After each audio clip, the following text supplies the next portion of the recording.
Ratusan mahasiswa asal Aceh yang tengah melanjutkan pendidikan di sejumlah perguruan tinggi di Surabaya, Jawa Timur mengharapkan pemerintah membangun asrama mahasiswa.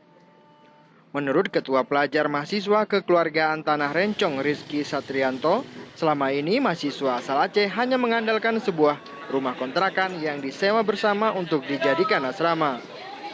Rumah yang terletak di Jalan Keputih, Gang 1 di nomor 4 Kecamatan Sukolilo, Surabaya, memiliki 8 kamar tidur. Rumah ini pula dijadikan tempat berkumpulnya para mahasiswa asal Aceh. Ketua PMKTR berharap pemerintah Aceh segera membangun asrama baru untuk mahasiswa, karena mengingat mahasiswa asal Aceh akan terus bertambah setiap tahunnya. Tidak ada, misalnya tidak ada tempat untuk berkumpul. Misalnya seperti asrama. Kita di Surabaya ini belum ada asrama.